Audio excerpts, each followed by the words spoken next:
What's going on, everyone? Dwayne here from NorCal Nerf Club, and today we're going to take a good hard look at the brand new Nerf Rival finisher. A real nice 7-round blaster I've been taking a look at, and I've been a little apprehensive about picking this one up. Reason being, I've seen a few different videos, different reviews on this, and a couple of issues that this blaster has. For one, I've seen it it says 90 feet per second here on the box. I have seen people get that 90 feet per second average and a little bit above, and I've also seen a lot of people get it right around 85. So that tells me there's something kind of weak going on here, and I know one little issue that it does have here. But let's go ahead and get this all out of the box here. Get that out. We'll get our magazine out. It's clipped in here. A couple little ties, we'll get them out, and the rounds I think are on the inside down here, up here in the top of the box.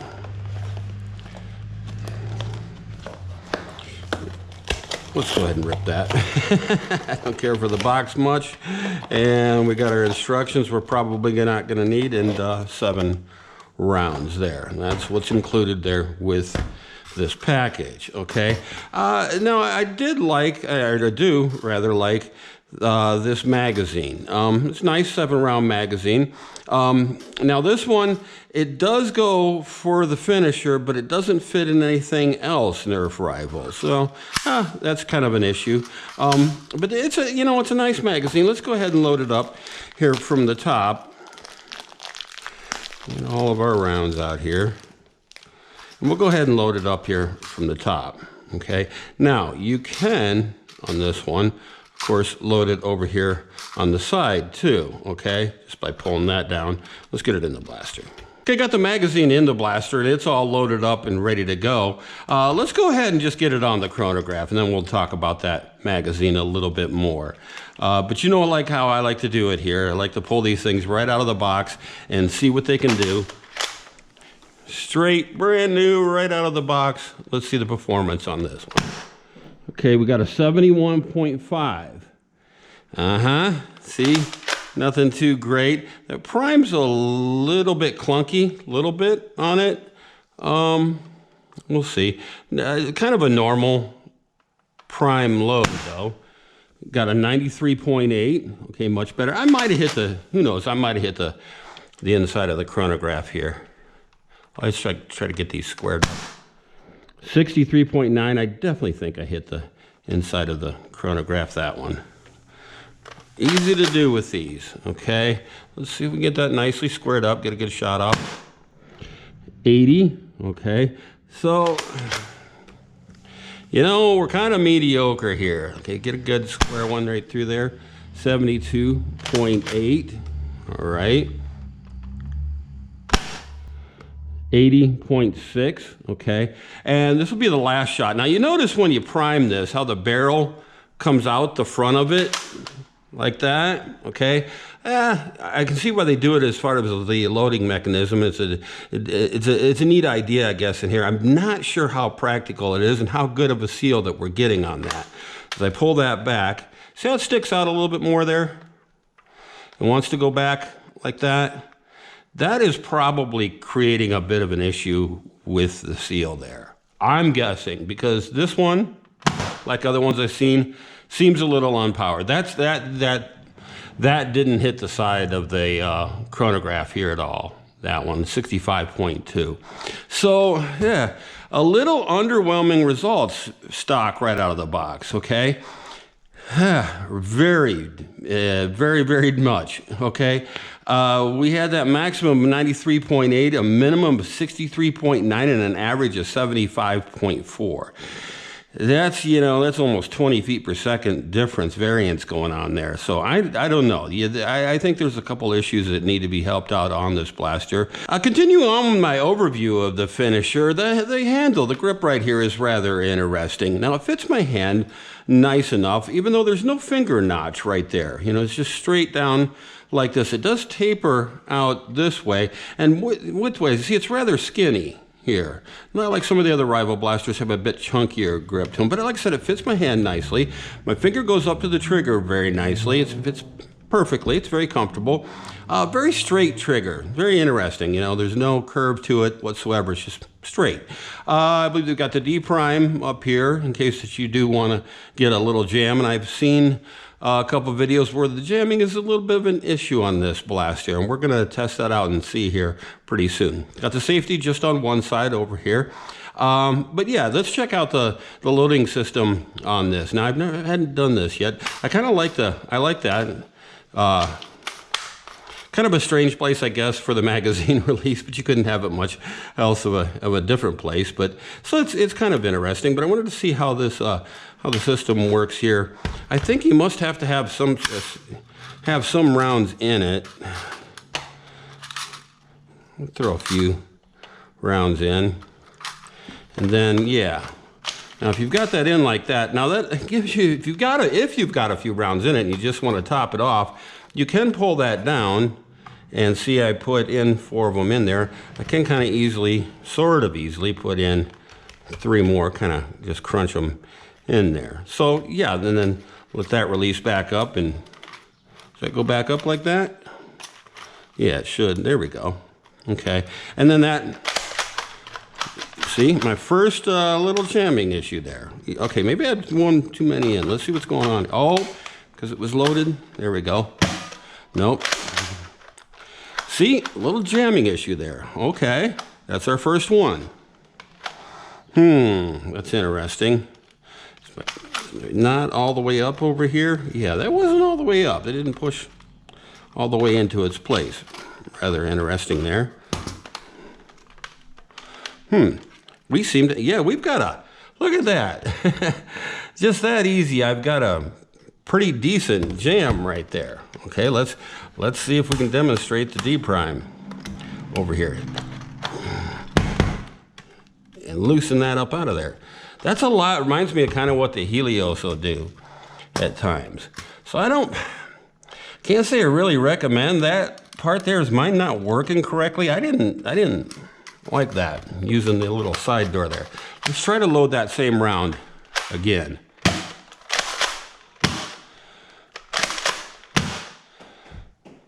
It double loaded. I don't know if that was user error or not. I'm not sure. Okay. Seems to be firing fine now. Okay. Okay, no jams that time around. Okay, now let's try it out. I just want to try a few out. This is a regular replacement 12 rounder, Hasbro 12 rounder. Put 5 in there. Nope. I want to double light on the first one. Okay. Huh. Other than that, it's rather smooth prime and everything. I felt it. I do feel it's a little chunky. Let's test out these ones. I happen to like these 12 round mags a lot. If you've seen them out and available. This is the Omeo kind. I believe they're also sold under the name Hosum. And they tend to be a little bit more expensive. And some people ask, well, why are those more expensive? Because they're a little bit better, if you ask me. If you're a 12 round mags, I don't have these jam up as much. Okay, there we go. Little issue there, once again. Not feeding it. Did not feed that one at all. Okay. Go back.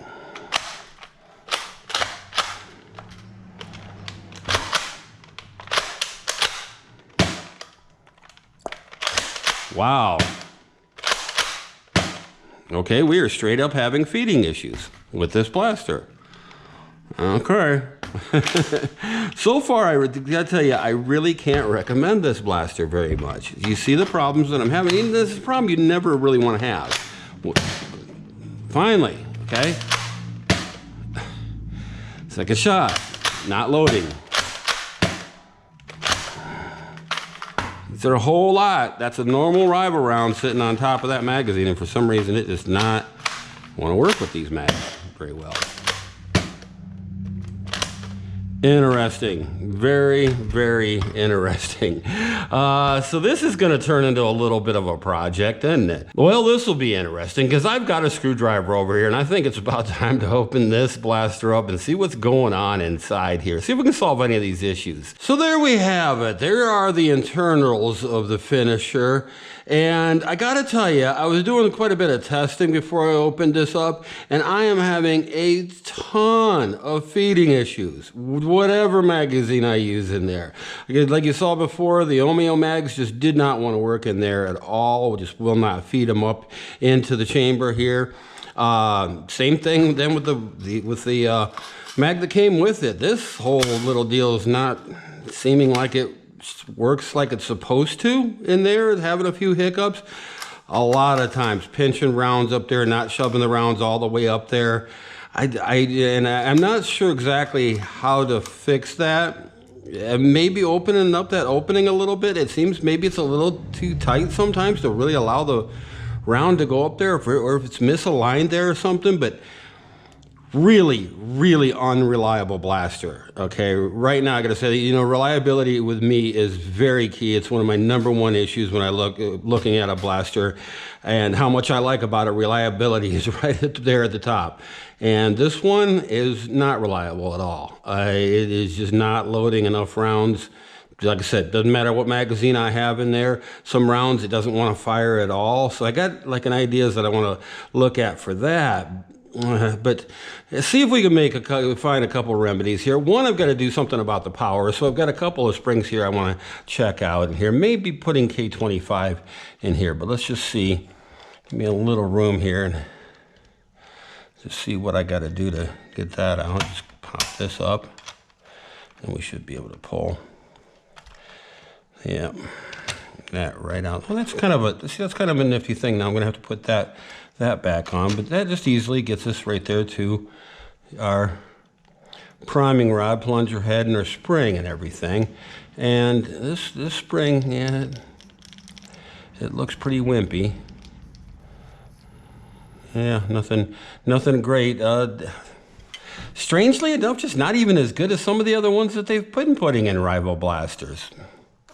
I don't know. This whole line that they've been putting out with the different either red or blue blasters, all of them, from the Knockout, Charger, Roundhouse, all of them have their own little problems. Takedown ends up being a decent blaster, but you got to do some things to do it to get it there. All of these blasters that they've been putting out recently, to me, it seems like kind of leftover ideas that have been sitting around. And they finally are producing them and putting them out. Mainly because, you know, once the Hyperline comes around, who's to say what the whole rival line for Hasbro is going to head? What direction are they going to go with it?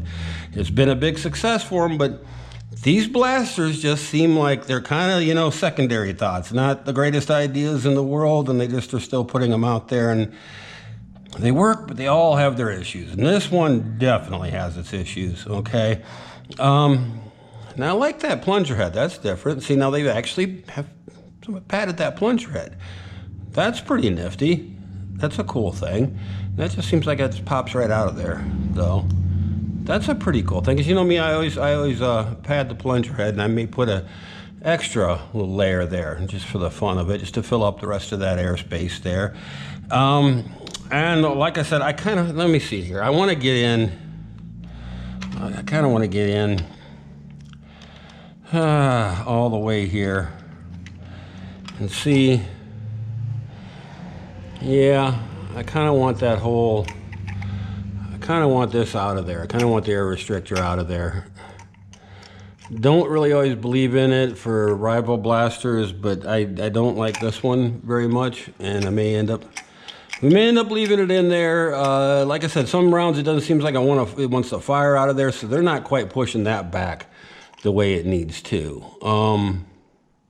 We'll just see, because like I said, this thing, I'm going to have to still be able to, you know, to prime it. It's still going to have to be able to reliably feed rounds up into that chamber. I'm just not going to be able to do anything with this blaster. Even, you know, spring upgrade, I'm just kind of wasting the spring. This little thing right here, Kind of want to see if we can get a better seal on that maybe. Yeah, let's do that. Let's go ahead and get a little bit of Teflon tape on this. Well, there we have it. Now, the spring is all in there. That's the good news. Bad news is, as well, I was putting that spring in there. My camera disconnected from my phone over here, and which usually ends up corrupting the file, so I really didn't get all that on there. What you missed, though, is me just fighting with this thing. It was real rough to get that spring back in there and get things in place, and I'm not completely totally sure it's going to be correct right now. I think so. It looks right. Boy, that was a fight to get that in there. A lot of these blasters are really straightforward with how things go back together, and this one sort of is. But just getting everything to line up and this spring not to pop out of there at the same time, getting this exactly in the right place, getting everything to where the safety and the catch here is not flying out, it was a little rough. So that's all you missed, was me just fighting with this thing forever. And I was sitting there thinking, man, I cannot make this video forever of me just sitting there over and over and over again trying to fight to get that spring in there. But now, if I missed the part 2, I do have 11 coils of K25 in there. So that's pretty good. That should give us a little bit more of a performance boost. I also kind of sealed up over here in the chamber. Gave it a little bit of Teflon tape in there. Just one round of it. So hopefully try to get a little bit better seal in there. I've lubed up the plunger head as well as giving it one more layer of padding inside there. So everything's looking good here. I can't say it's right until I put it all back together, and we'll see what it's going to do like right now. There it is, all put back together again. Now the moment of truth. Will it catch? Yes, it will. And that wasn't too bad. That was a pretty hefty prime on there because I do have 11 coils of K25 in there. It's a little bit hard to do that, especially because of that smaller priming grip. But let's see, as far as feet per second, if anything that we did here is going to make a difference and give us a little bit better results. Well, first shot, 135.4. Seems to be a bit of an improvement over that, what do we have, 74, 75 feet per second before? Okay. Shot number 2. We had 136.4. That's pretty good. Here we go. Shot number 3.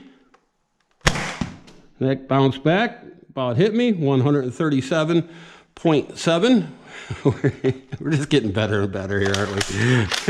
I'm excited kind of just after how much work it took them to put that back together. It was a little bit of effort. I mean, I'm a little bit used to these going back together a little bit easier. Just had to all line up in there, and it was a little tricky, a little difficult. But here we go.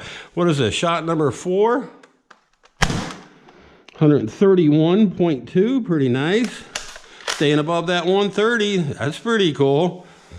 Okay, shot number 5. 140.3. Okay.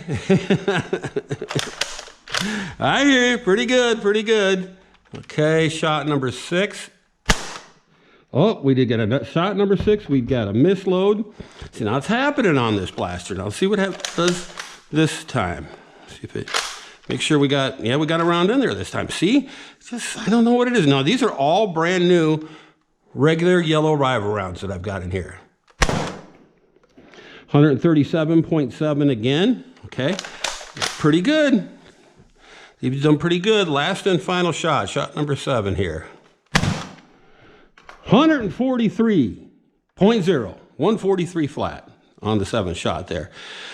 So, I made a significant improvement in this just by putting that 11 coils of K25 in there. Probably helped it out a little bit. Removing that air restrictor out of there is definitely going to help this out a little bit. And then also kind of improving that seal up here in the chamber, I think kind of helps it out a whole lot. But yeah, you know, I'm a little bit happier with this one. It's got a little bit of a load on it, but here, let me talk about that here in a second. Because we had a max here, the maximum of 143.0, minimum of 131.2, and an average of 137.3. Yeah, that's pretty good. I'm a bit happier about this blaster now. Now, if it just keeps loading reliably, would be that'd be a major improvement with this blaster. Every time I prime a blaster and push that forward, I want it to have a round loaded, ready to fire, and I want to know it's in there. I don't want to have to think about anything like that. So yeah, I mean, we made a good improvement here. I'm pretty happy about that. That's pretty neat numbers on this, especially from where we started at. It was not easy getting it back together, I'll forewarn you. And also, I always like to let you guys know this too. All of the spring, or all the screws rather, were all exactly the same size except for this one little one right here in the priming grip, and that's all. Okay.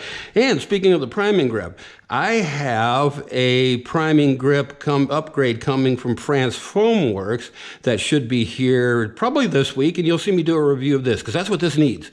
Okay, I've got that nice spring load in there, and I can prime it and everything, but boy, I'd love to have that a little bit bigger, and then it's got a T-pole on the back of it. Got a palm rest back here.